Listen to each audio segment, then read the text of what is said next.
I'm Erica Lynn, and we all know the ocean is the most demanding environment on Earth, consistently testing the reliability and durability of our equipment. When you spend as much time fishing as I do, you know that reliable gear is essential for staying on the water. This is why I went with Abyss Battery to power my trolling motor, electronics, and outboard. The guys at Abyss Battery are rattling the saltwater industry by manufacturing performance marine batteries specifically designed for sonar, outboards, trolling motors, and electronic fishing reels. They're also Bluetooth compatible, so I found checking battery statuses right on your phone while you're out on the water is a huge game changer. To learn more about why Abyss batteries are used by the pros and factory installed by premier boat builders, visit abyssbattery.com.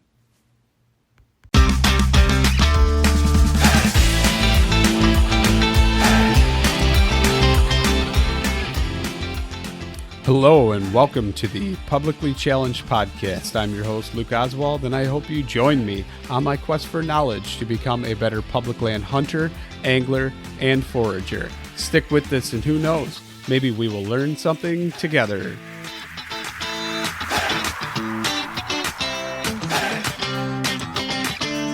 The guest on this episode is Abby Artemisia of the Wander School. The Wander School is a foraging school that Abby teaches. Abby also has a book out, and she sells it on her website. And I will put a link to it on the Publicly Challenged website, as well as a few other links that we talk about within this episode. And here's the episode. Okay, so I'm sitting here with Abby Artemisia, and she is the owner and instructor at the Wander School. She's a new author, and she also does a lot of other cool stuff, and I can't wait for you guys to meet her. So here she is. Abby, how you doing? I'm good. Thanks, Lucas, for having me on. Oh, you are welcome. It's more my pleasure than yours, I'm sure. But can you introduce us a little bit? And really, how did you get started foraging? Yeah. Well, that's a lot. Let's see, where do I start? Introduction's fine. Yeah, so I'll give you the abridged version.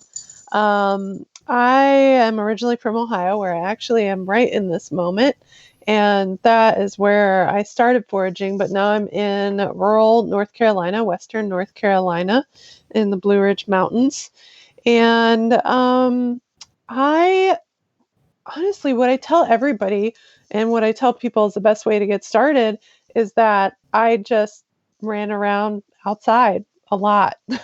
And my parents let me do that. And we had some land to do it on. So I was really lucky. Not a lot of land. It was suburbia, but creeks and trees to climb and things like that. And from there, I ended up out on the West Coast, and I did some farming, and I met some Native Americans, and they started teaching me about the medicinal aspects of plants.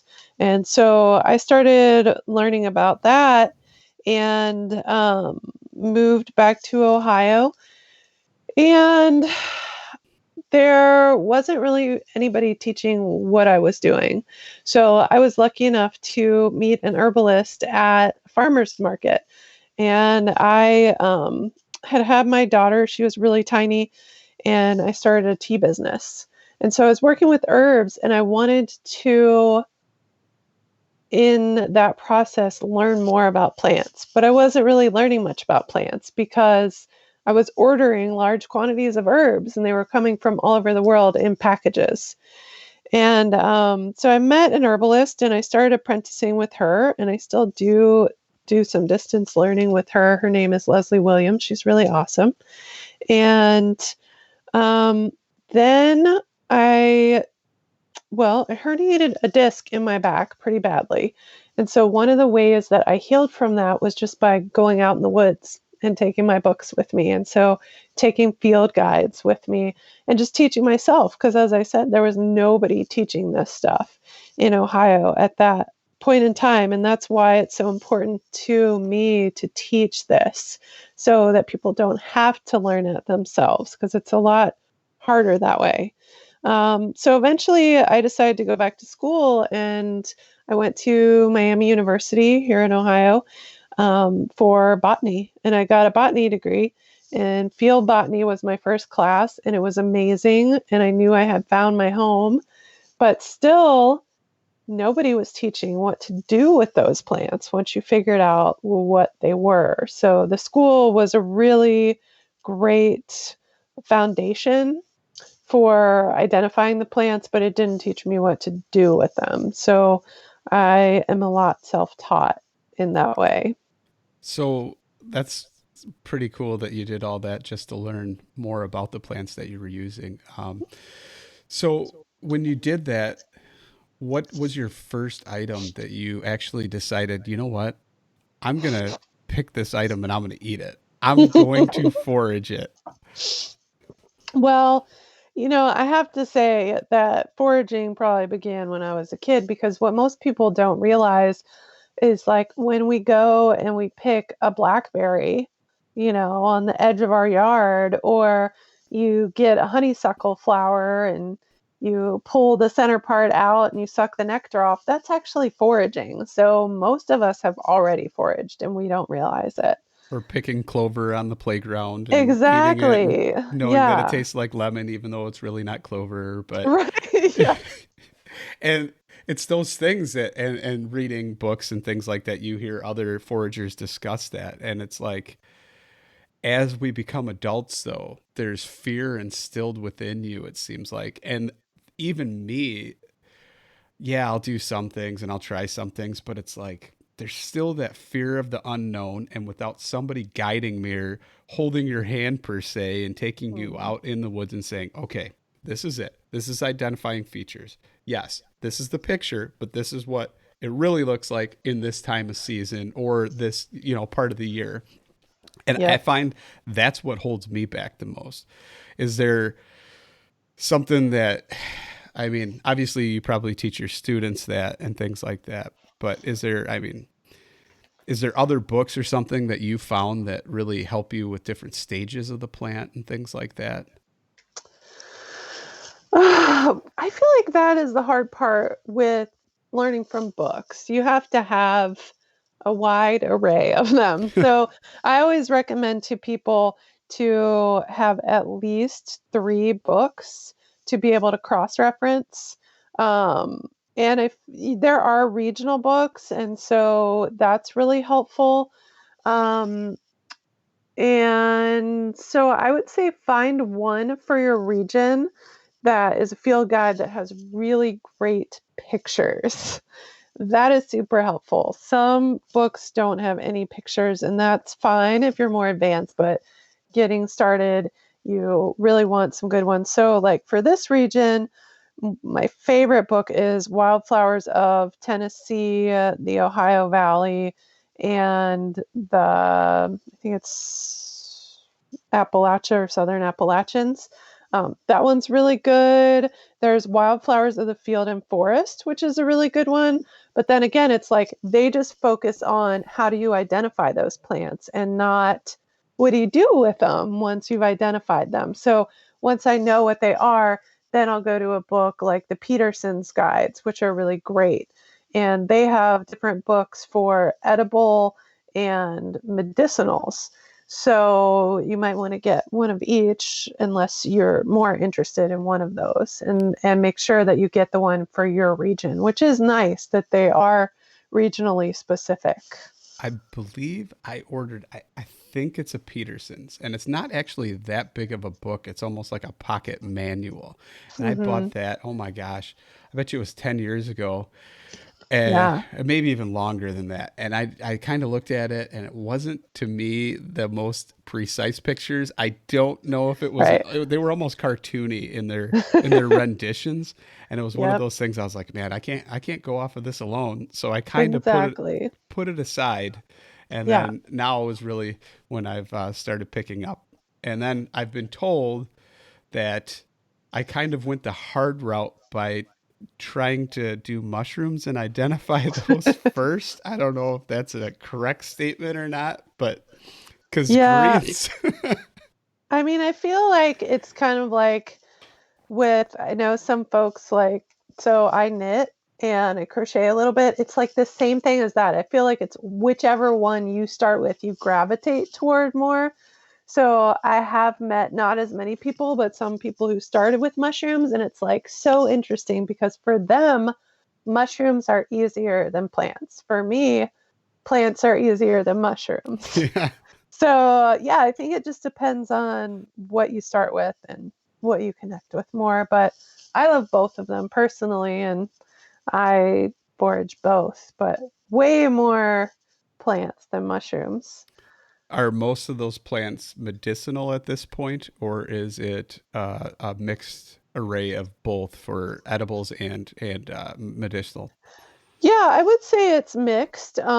Some are, I love both, and I eat a lot of wild edibles, and I have a very large apothecary, and I would say at least 95% of my apothecary is plants that I have foraged myself. So it it goes both ways, and some are more edible, some are more medicinal, and some are both. So typically, when you do, because I've got so many questions being so new, but Right? is it tinctures? Is it teas? Is it like a poultice? What I mean, All or right. is it just all of that combined? I mean, is that part of the Yeah, process, or that's a great question.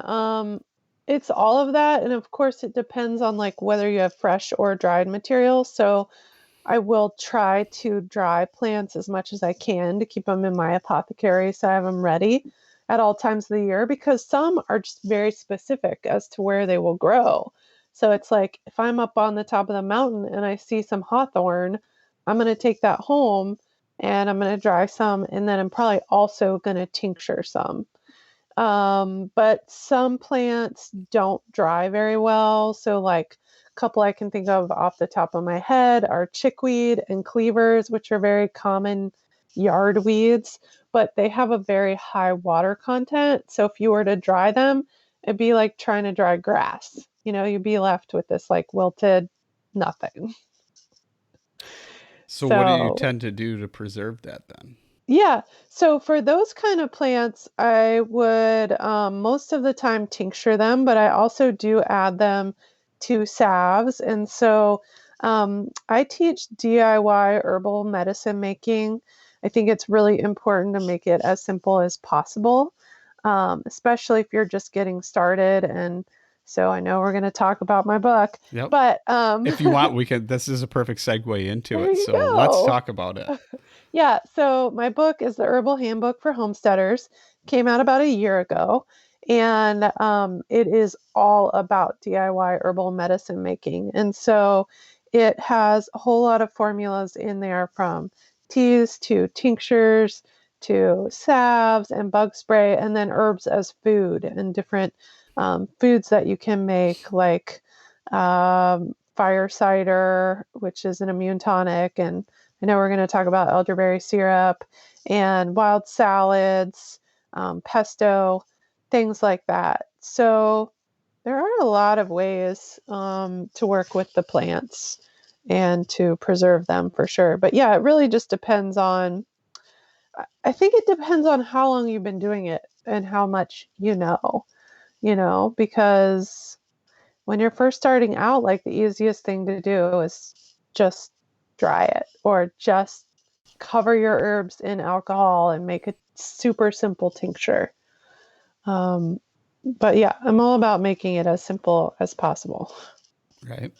So let's talk about the elderberry then.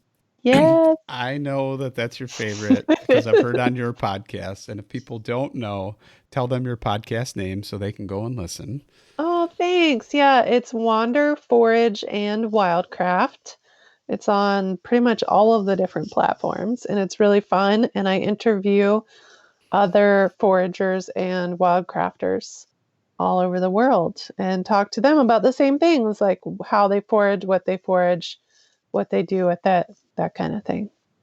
And that's where I learned that elderberry is your favorite. So It let's is. talk about, I guess we should start with the beginning, identifying features, because even I still haven't foraged any because A, I'm scared, It Right. could be poisonous, right? Right. And there are some things that I have found, or at least I think are elderberry, but it might be the wrong season and the stem coloration didn't look right.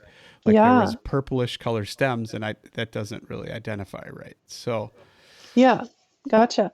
Yeah, and that's a really good point. I mean, I know before this we talked about tips for beginning foragers and what are the best ways to learn.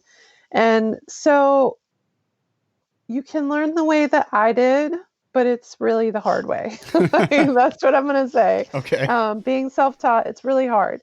And so you can use books, you can watch YouTube videos. I'm getting my YouTube channel revamped right now.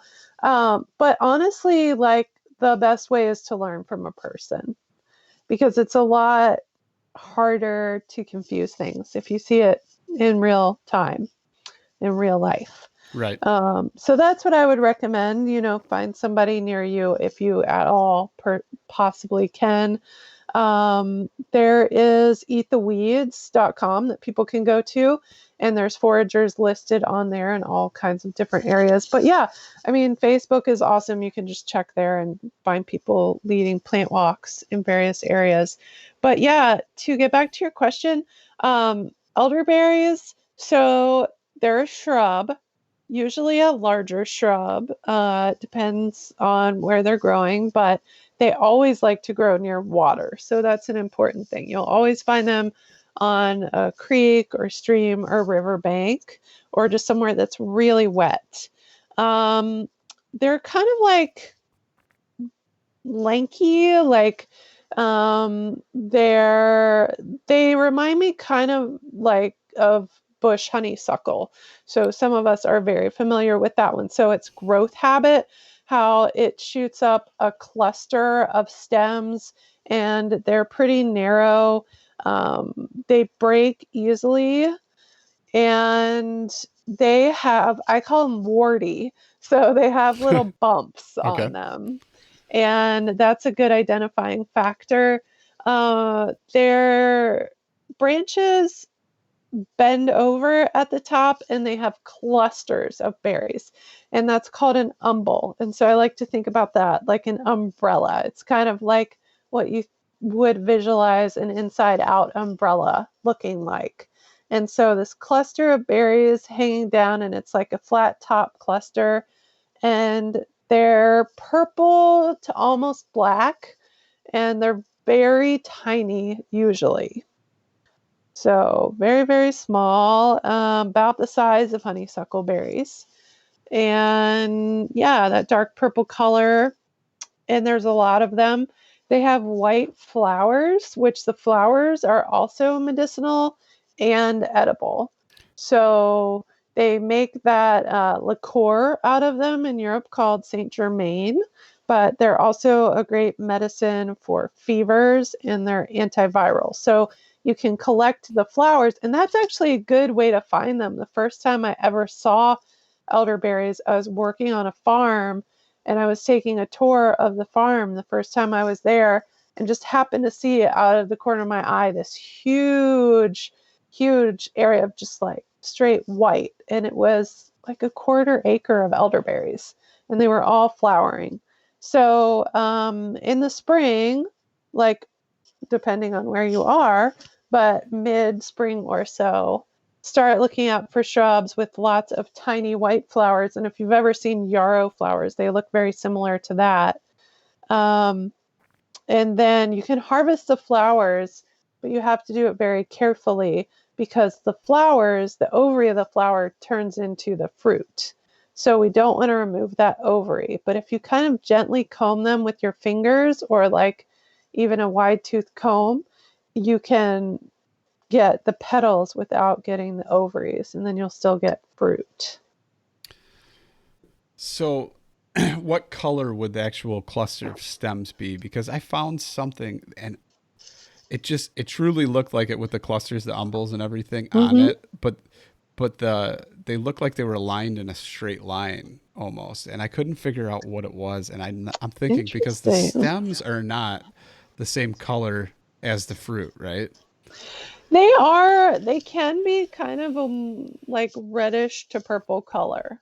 Okay, so Yeah. maybe I'll have to do more research on that because I was fairly confident, but of course, once Mhm. again, the fear of the unknown and second Yeah, guessing myself. And I told definitely. you where I live, so I mean the terrain seems that it would be appropriate for that. So, Yeah, yeah, and um, there are lookalikes. Things like viburnums can look kind of similar. So, one thing to look for is the compound leaves. And so, a compound leaf, it's hard to describe in audio, but it basically has, depending on what kind of compound leaf, but these have one central stem with multiple leaflets coming off. So they look like separate leaves, but they're leaflets because they're all coming off of the same stem, like going vertically along that stem on either side, left and right of that main stem. So that's another good way to recognize them. One other thing would be when you break open the branches, they're hollow inside. okay. And so that has led to children making them into flutes, which is a really, really, really bad idea And can you tell us because why? the whole plant is actually poisonous, except for the flowers. So the flowers, you could eat some. I wouldn't eat a lot, but you could eat some raw. The berries, you could eat a few raw, but you wouldn't. They have cyanide in them. Cyanide can be medicinal, but we really want to process it in some way first. So cooking it like we do in syrup or making some other formula out of it and not eating them raw. And But what's, definitely yeah. don't chew on the branches or the leaves. Okay, thank you for that. Yeah. And then what is, so I heard from you the amazing thing about elderberry is the only scientifically backed research that says that it's not only a medicinal plant, but it's got, how does it go? You know it better than I do as far as. Yeah, so it actually can prevent the flu virus from entering the cells, which is super magical. I just think plants are amazing. So it can do that. It's antiviral in general, and it has a ton of vitamin C. So it is my go-to as far as cold and flu prevention and cold and flu fighting. It can supposedly cut the length of a cold or flu in half. That's amazing. It is. So, would you mostly make like a elderberry syrup, or do you also make like jam with it or anything like that? I have never attempted jam with elderberries, but yes, syrup is my main thing that I make with it.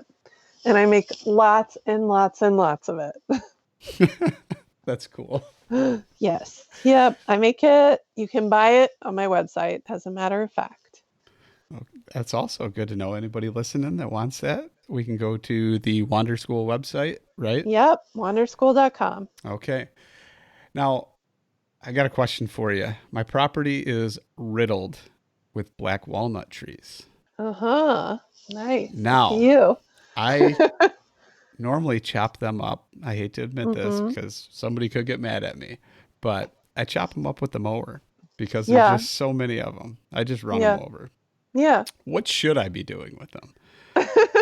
Well, Because I mean, I know the meat, mhm. obviously, and then make oils and whatnot. Yeah. But um, I know from tanning, like for animal hides and things like that, you can actually use those for Mm, tanning because of the tannins and the exactly. dyes in them and things. But Mm-hmm. what else? Yeah. So good question. And it's a good point, too. Like, it kind of depends on, like, this is where something like permaculture would come in. Like, what do you want your plan to be for your space? Like, if you want to grow a garden, then yeah, black walnuts are not going to be helpful. Right? But if you want an area of some wild foraging, black walnuts are awesome because the thing, if folks don't know about walnuts is that they have this natural phytochemical in them called juglone, which can actually prevent other plants from growing near it. So it will be a really bad place to have a garden.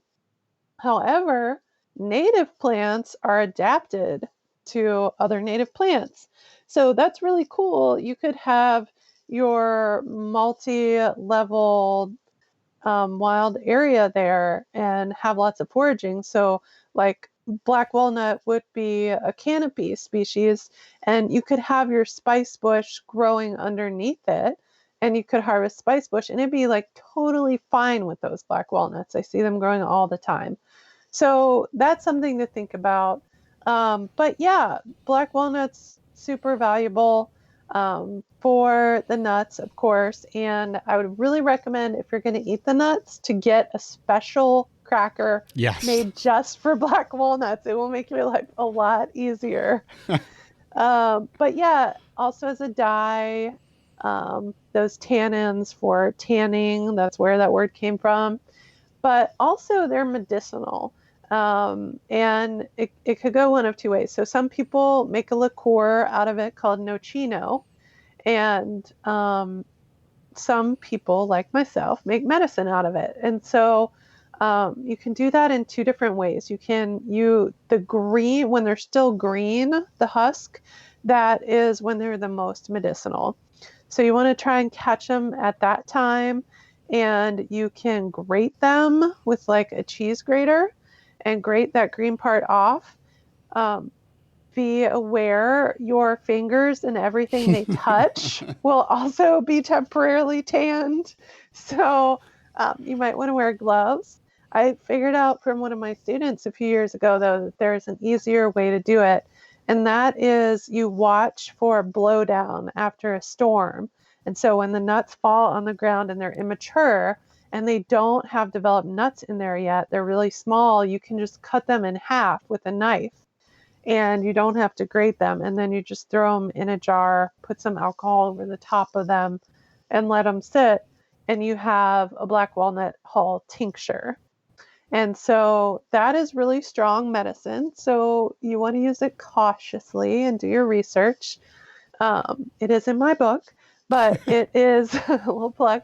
But it is helpful for getting rid of worms in humans and in animals. So always do your research with animals because different animals are more sensitive than others, especially cats are really sensitive. But for dogs, it could be a great warmer. And for people, and I've actually done this with my daughter because worms used to go around the school all the time. And so the traditional recipe was black walnut and either wormwood or mugwort, which is can grow wild around here. But you could grow wormwood and then cloves. And you mix the three together, and it's a strong warmer. And black walnut hull is also antifungal. So for topically, for things like ringworm or athlete's foot, it can be really great as well. But again, remembering if you put on your skin, it's going to turn it brown. Yes. Just My daughters temporarily. learned that. Yeah. They came inside. I tried to wipe them off as good. And I knew it was going to happen. I turned around for 2 seconds and they picked it up and started throwing it around like it was a baseball. Nice. Yeah. Dad always gets in a lot of trouble with stuff like that. But Yeah.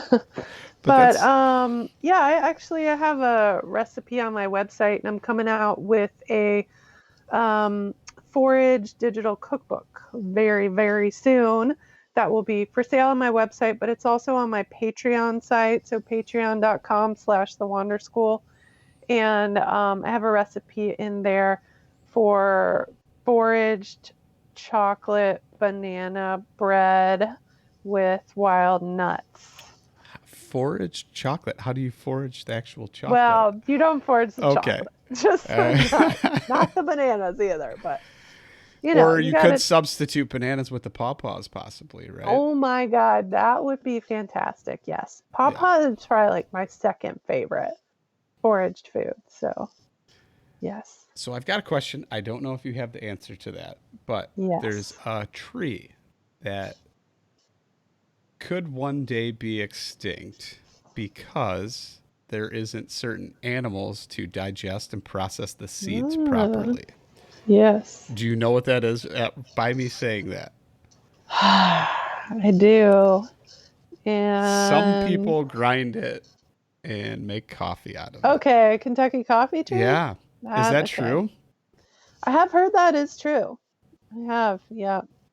And yeah, so I know a guy that gave me some seeds and he told me if I want them to grow, and I guess I have another buddy that planted them on his property, but he had to actually take a belt sander and grind Right. grind through the outer portion of the seed, and Mm-hmm. then I believe he started the seed in water to get it to sprout and then planted it. And he had to do that in order to get them to grow. Yeah, there are different seeds like that. I was really lucky at Miami University. I took a plant propagation class and we got to learn how to process all those different seeds. And so some you would have to stratify, so like keep cold, and some you would have to scarify. And so that might be scraping them with something, it might be putting them in sulfuric acid, where you're simulating them actually going through an animal's digestive system.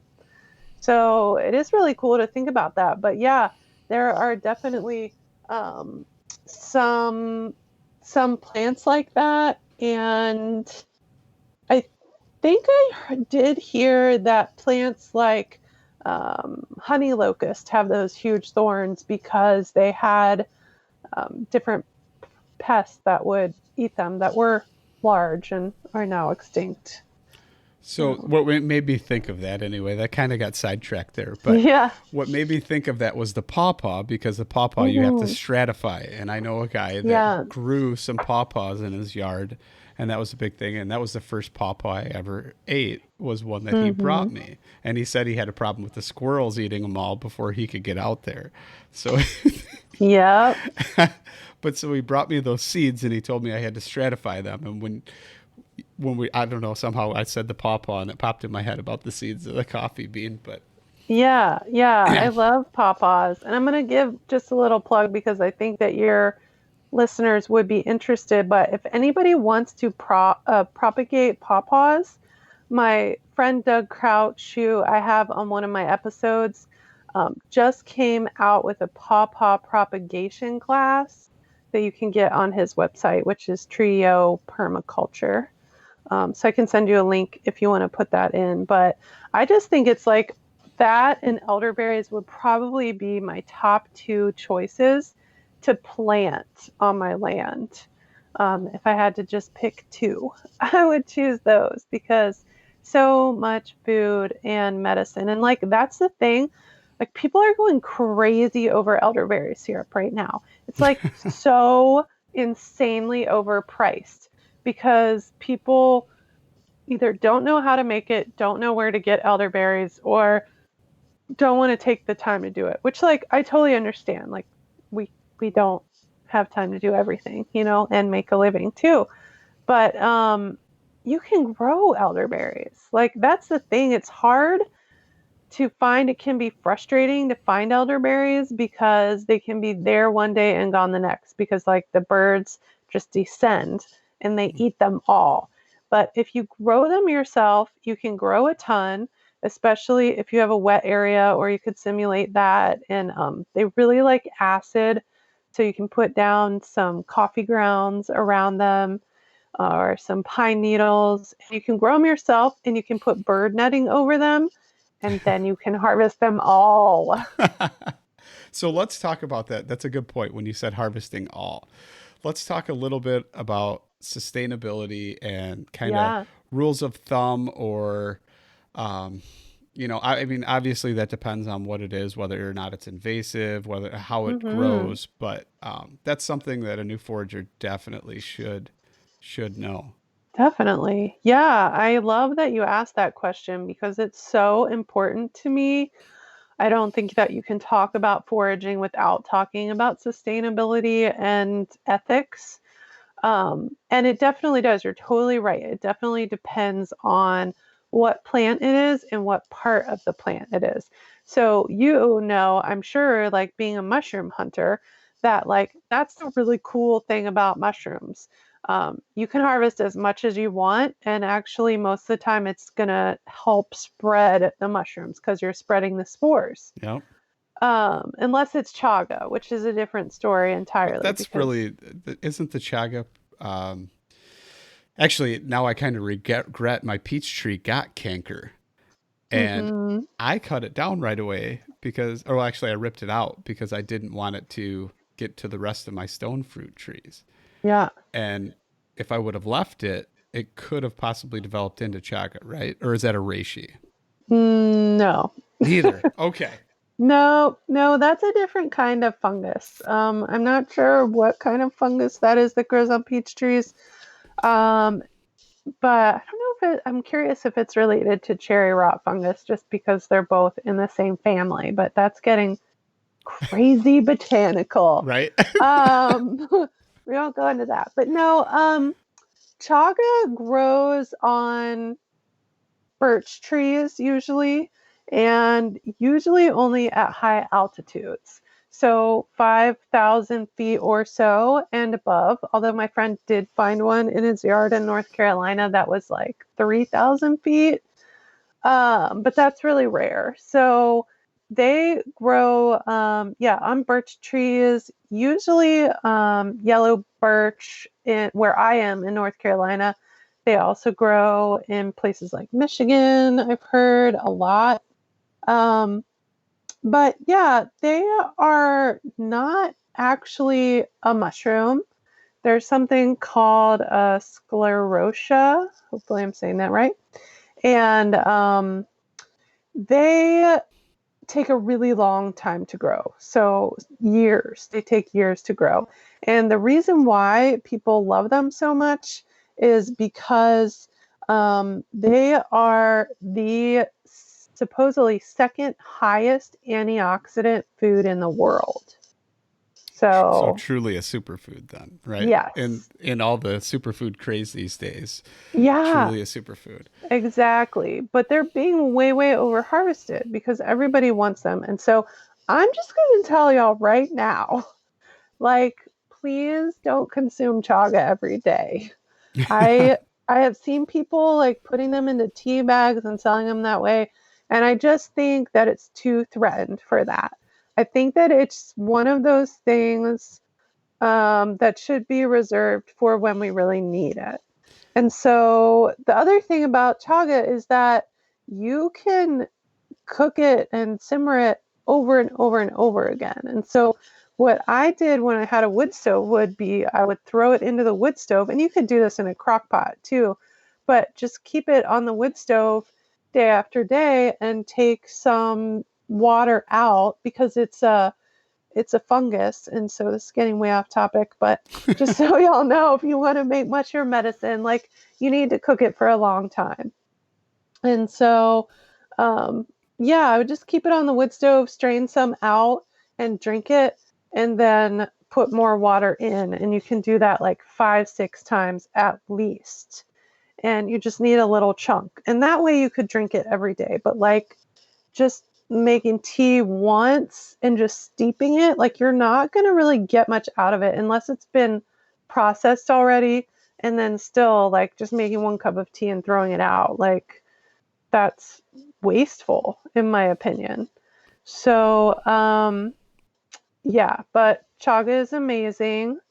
And sorry about the tangent. No, it's absolutely fine. That's good. It's all good information, right? And if somebody does find one, I know a lot of my listeners are mostly in the Midwest, so they're not going to actually find too many of them. But Probably not. um, But yeah, if you yeah, go somewhere else at a high altitude, then yes, you can. And so what were we talking about? we were talking about a little bit of sustainability and conservative Sustainability. approaches to. Yeah, thank you. So that's how I got on that. But but I was saying that yeah, the awesome thing about mushrooms is you can harvest as much as you want. Um, because they're like the fruit of a tree. Like if you harvested an apple off of a tree. I used to lead tours for a friend, Alan Muscat. He has a company called No Taste Like Home, and that's what he would talk about all the time. He's known as the mushroom man. He has lots of good mushroom info, and he would compare them to picking an apple off of a tree. You're not harming the apple tree when you pick an apple off of it. It's the same thing with the mushroom, just not chaga.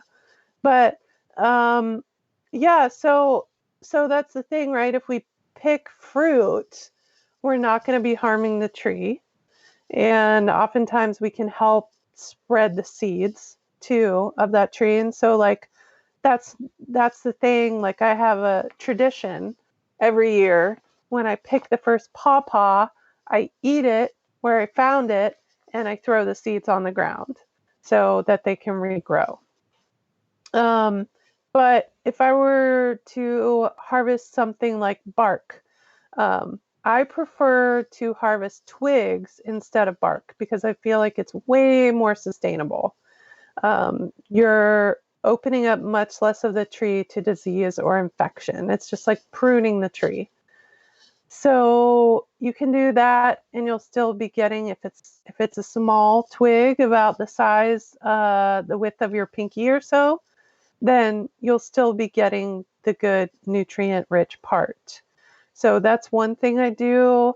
Um, and then I don't feel like there's any hard and fast rule. People always ask me, like, if you're harvesting something herbaceous, so like some green leafy thing, how much can you take? And unfortunately, it's not cut and dry. Um, it really takes getting to know that plant. So the more you can go out and see that plant in the wild, the better you get to know it and how abundant it is. And I always have to warn people because, like, where I am in Western North Carolina, it's like one of the most biodiverse regions in the world. And so it can be really deceptive because things look like they're super abundant, but they're only abundant right there. So go out, get to know that plant, learn everything you can about it. There's a good website, United Plant Savers, and they do a lot of good work with at-risk plants, and you can check there and see if it's on their species at risk list. That's another good way to go about things. But generally, we just want to remember with anything that's a leaf, it's going to be how that plant makes its food. So it's its solar panel, basically. And it's creating chlorophyll through photosynthesis, and it's feeding the plant. So if we take too many of those leaves, that plant could die. So, a few plants from a few leaves from every plant. If it's a tree, then, you could take one twig's worth of leaves if it has a lot of leaves on it. But yeah, it takes getting to know that plant and researching it for sure. Okay, that was a good explanation on that, I think. And then, of Thanks. course, there's some things probably right, like Japanese knotweed, Oh yeah. miner's lettuce. Yeah, Probably that's take a as much as you super want, right? super good point. Yeah, so Japanese knotweed is a great one to forage, and you can forage those stems when they're still young and tender, and they taste kind of like rhubarb. So, and it's highly invasive and it's huge. The plant's really large. So, yeah, harvest as much as you want out of that. I know in this region, garlic mustard is a big invasive, Yes, it is. It's all over super my yard. tasty. Yeah, it's So super here's a question tasty. for you. And Yeah. okay, obviously not this time of year, right? Because it's all kind of turning brown and different, it's dying off. But should early spring, late spring, summer, what point? And I've been kind of reading up on it, and it's more or less one of those things um, to harvest it where it's like its first or second cycle, hmm I guess you would say. I don't even know if that's the right term, but For garlic mustard specifically, you're yeah, for talking the about? garlic mustard. So, the crazy thing about garlic mustard is it has this natural antifreeze in it. So I don't know about where you are in Illinois. Like here in Ohio, where I am today, it is growing right now and it's green. Okay. So honestly, I would say anytime that it's green, it comes from somewhere where I think it's Eurasian, so like Europe and Asia originally. Um, so the thing about invasive plants is they thrive because they're usually from a harsher environment than where they're growing currently. So they can out survive the native plants. Um, so the way that garlic mustard works usually is it will grow when nothing else will grow, oftentimes. So through the winter, if you don't get a super hard freeze often, um, and it will be like the first plant to come back in the fall and then die back in the summer when it gets hot out. So I would say anytime those leaves look green and feel tender, and when it starts getting hot out, they can get tough. And Okay. so you wouldn't want to harvest them then, but any other time really is good. So even And right now would right be, now yeah. would be totally fine. Yeah, they're Okay. probably fresh and tender right now. They probably just started coming back. Okay. That Um, that might be what I was looking at just a couple weeks ago. It was like after that hard freeze we had and it started thawing out mm, again. So, yeah, but the one caution I would say is that they can be hard on the thyroid and the kidneys. So if you have issues with either of those, then go easy. I mean, I just say everything in moderation, right? that's life, So, right? In yeah, general, it should be exactly. taken that way. It should Yeah. be. Yeah. Yeah, definitely. So don't go crazy. Don't juice it. Um, don't eat it by the handful. But I throw it into my pesto and I think it's great. So instead of throwing garlic into my pesto, it does double duty as a green and that garlic flavor. It's really nice. That sounds good. I might have to Mhm. try that now. Oh, yeah. So I appreciate it. That was really good. Actually, maybe one more question, real quick, if you've got Yeah, of time. course. So, best public foraging spots. That's such a complicated one. And roadsides, good idea, bad idea. Bad idea. Bad idea. Okay. Yeah, so there are several pointers we want to think about when we think about where do we want to forage and what's the best place. So never where there's going to be pollutants of any kind. So roadside, bad, because there's going to be runoff from the road and there's going to be air pollution that's falling from the cars as well. So no, there's also, it might be sprayed with pesticides and herbicides and things like that. So probably more likely herbicides. But yeah, I often find sumac berries, which I like to harvest around power lines. That's not a place we want to harvest because they do spray a lot of herbicides in those areas. So a lot of public lands will be sprayed. And then you also get to legalities. And that one Yes. is like so much more complicated. Right. Um, because it changes from place to place. So, like state parks, some state parks you can forage in, but some you can't. Some you can forage certain things and not others. Some places you have to get a permit for certain things. So, you really need to do your research. And what I recommend to people is the best place to forage is one, your backyard, two, other people's backyards where you've gotten permission and know they're not spraying, and three is your local organic or natural farmer. And so, like, go to them and be like, yo, can I harvest your weeds?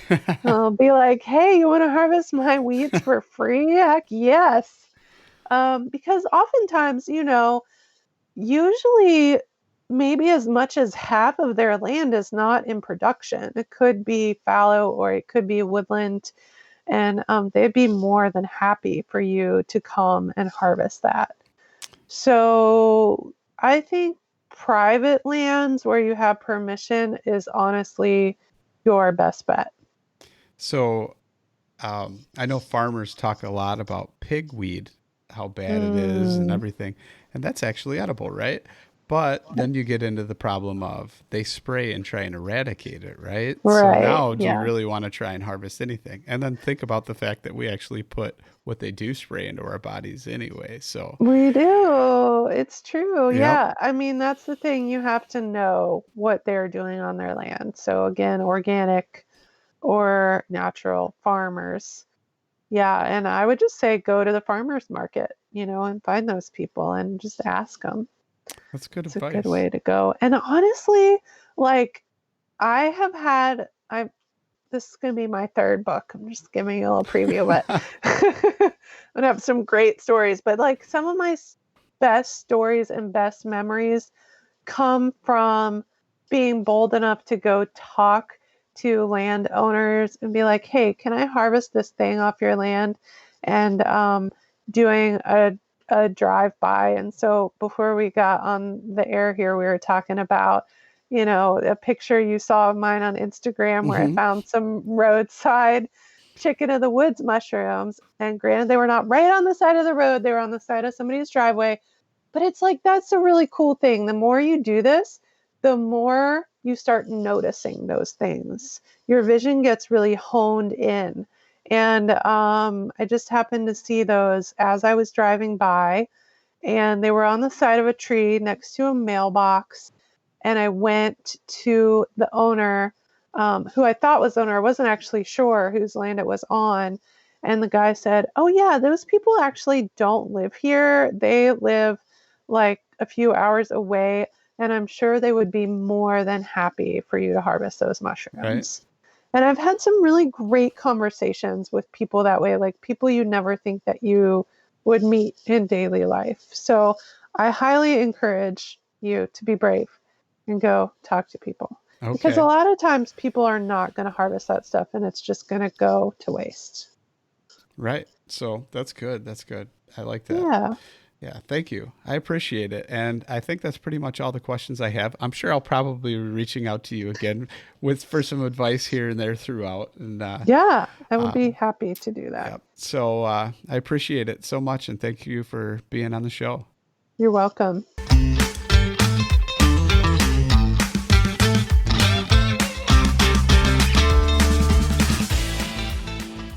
Thank you for listening to the Publicly Challenged podcast. If you liked this episode, please subscribe on whatever platform it is that you're listening to. Also, you can find us on Instagram at Publicly Challenged, and you can also find us at Publicly Challenged Podcast or publiclychallenged.com. So please reach out to us with any questions, comments, concerns, or maybe you'd even like to be on the show. And once again, thank you so much for listening.